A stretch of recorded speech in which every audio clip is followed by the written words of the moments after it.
Vintage RPG games do really, really well.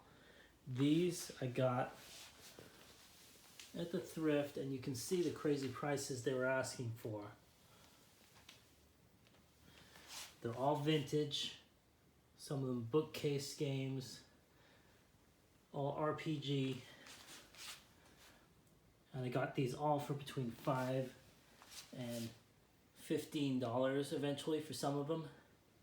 Look out for these at the thrift stores. They'll ask for crazy money. Don't have to pay that. I was able to get these for, like I said, under 15 bucks a piece. Some of them closer to 5. So if you see these, people are looking out. I did have 2 more.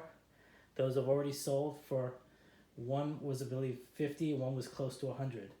Check out my what solds to see those. But until the next one, thanks for checking out the Reseller Niche.